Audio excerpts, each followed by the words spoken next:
सभी को नमस्कार। ऑनलाइन क्लासेस में आप सभी का स्वागत है। आज फिर हम आपके सामने 10वीं कक्षा से देव द्वारा रचित कवित्व के साथ उपस्थित हैं। हम आज कवि देव द्वारा रचित छंद कवित्व की सप्रसंग व्याख्या करने जा रहे हैं। कृपया ध्यान से सुनें और समझें, साथ में लिखें। प्यारे बच्चों, इससे पहले हमने सवैया पढ़ा, जिसमें श्री कृष्ण के रूप सौंदर्य का वर्णन बहुत सुंदर ढंग से कवि देव ने किया। आज हम कवित्व में पढ़ेंगे कि किस प्रकार से बसंत रूपी बालक का कवि ने मानवीकरण किया है। यानी बसंत हम जानते हैं कि ऋतु है, चारों तरफ फूल खिल जाते हैं, हरियाली आ जाती है, मौसम बड़ा ही सुहावना होता है। तो पूरा बसंत को एक बालक के रूप में मान लिया गया है, मानवीकरण कर दिया गया है पूरे बसंत को। यानी संपूर्ण बसंत ऋतु को एक बालक के समान माना है और उसका रूप सौंदर्य वर्णन फूलों से, पवन से, गुलाब के साथ, कमल के पौधे के साथ आदि प्रसंगों को उठाकर बहुत सुंदर वर्णन कवि ने किया है। तो यहाँ पर हम पढ़ेंगे कवित्व। ध्यान से सुने।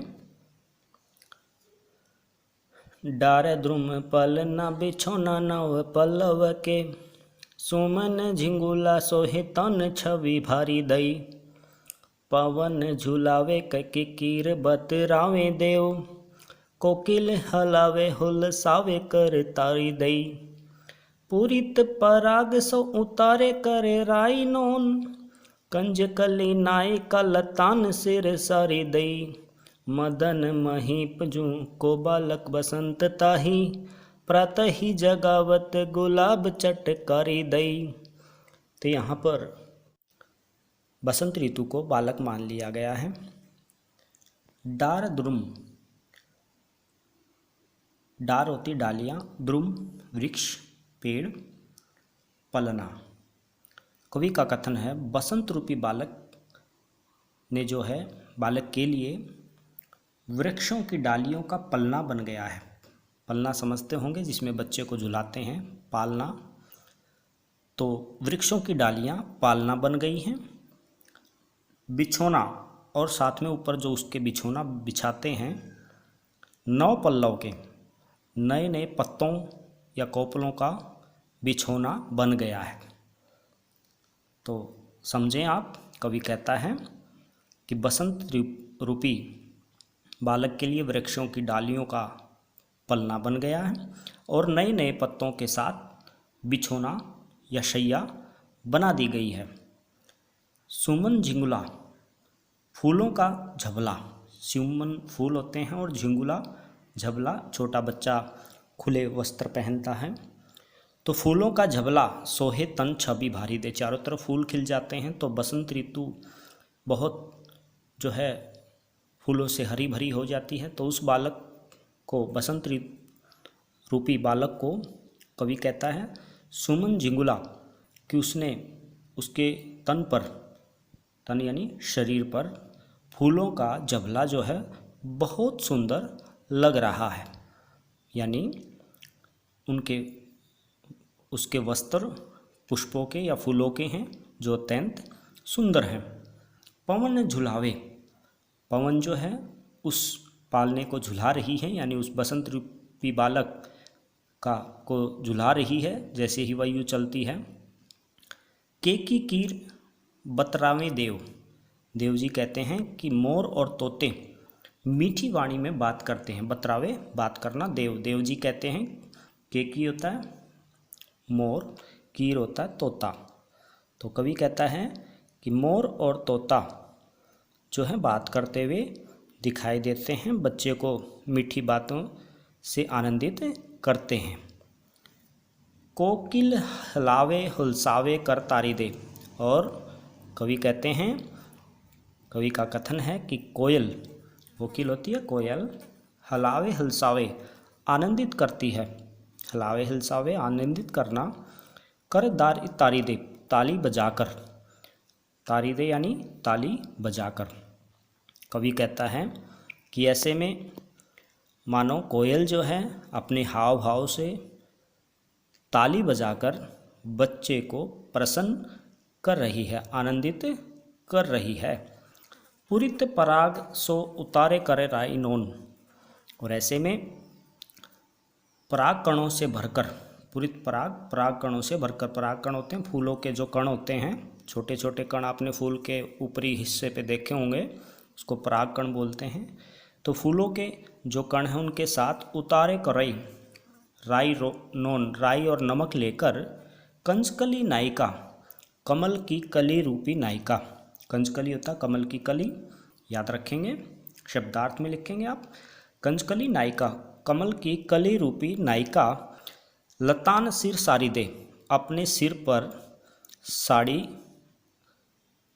को धारण करके, लतान सिर साड़ी दे, साड़ी मतलब साड़ी, अपने सिर पर साड़ी को धारण करके नमक और राई के साथ मानो उस बसंत रूपी बालक की नज़र उतार रही हो। आपने भी देखा होगा घरों में बच्चे के लिए माताएं नमक राई आदि को लेकर सिर पर वारती हैं और बोलती हैं कि इसकी नज़र उतारी गई है। तो ऐसे ही बसंत रूपी बालक की नज़र उतारने के लिए कंजकली नायिका को कवि ने यहाँ दिखाया, दर्शाया है। कितना सुंदर वर्णन कवि देव ने किया है कि कंजकली नायिका, कमल की कली रूपी नायिका अपने सौंदर्य के साथ सिर पर जो है साड़ी धारण करके बच्चे की राई नोन के साथ आरती नज़र उतार रही है।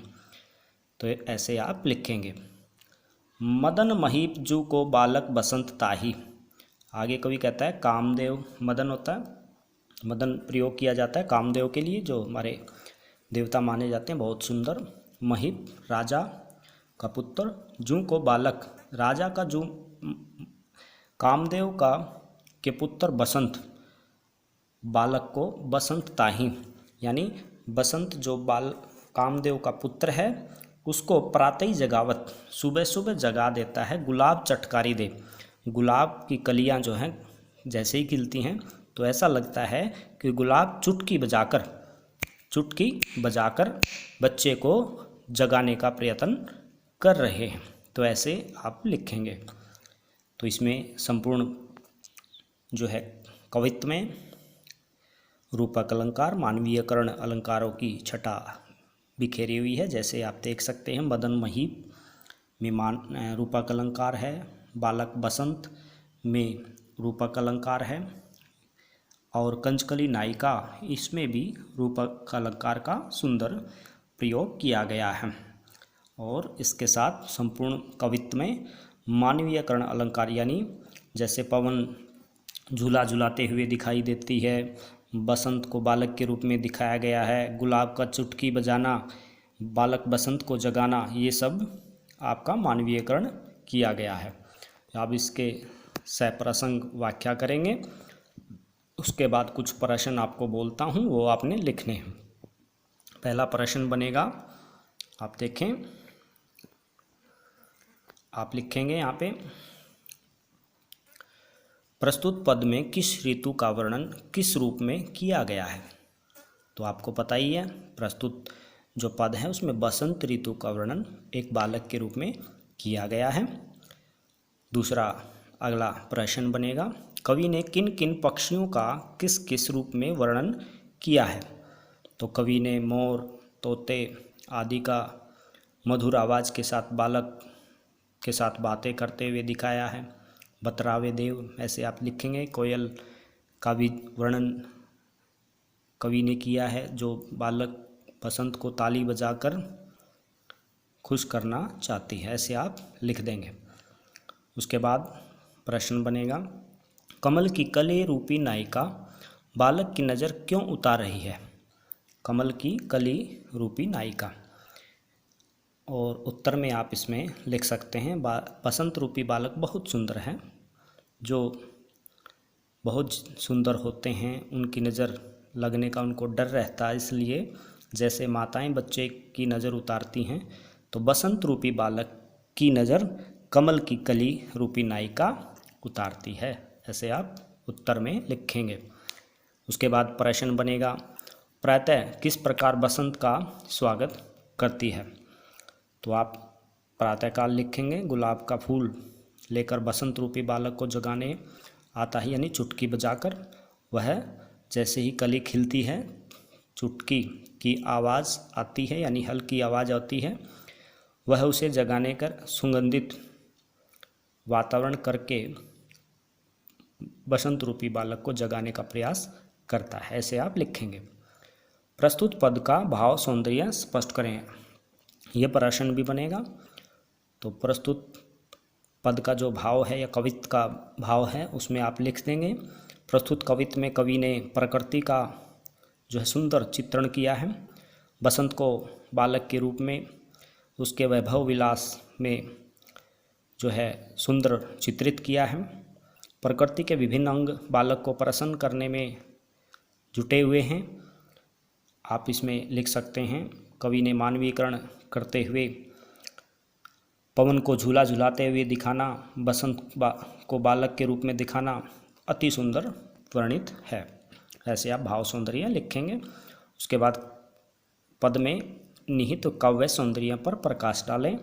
ये भी आप प्रश्न लिखेंगे। काव्य सौंदर्य आप कैसे लिखेंगे। सबसे पहले आप लिखेंगे भाषा, तत्सम शब्दावली युक्त ब्रिज भाषा का यहाँ सफल प्रयोग किया गया है। याद रखें, ब्रिज भाषा देव की ब्रिज भाषा है। रीतिकालीन कवियों की ज़्यादातर ब्रिज भाषा ही होती थी।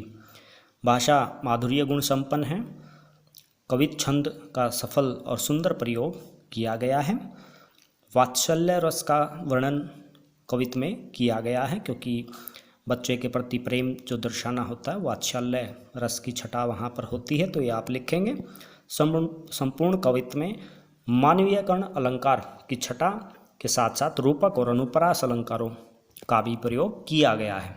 तो ये आप इस कवित्व के काव्य सौंदर्य का उत्तर बना देंगे। तो इस प्रकार बच्चों आपसे ऐसे प्रश्न पूछे जाएंगे और जिनके आपको जवाब देने हैं। आज के लिए इतना ही। अगली वीडियो में हम आगे पढ़ेंगे।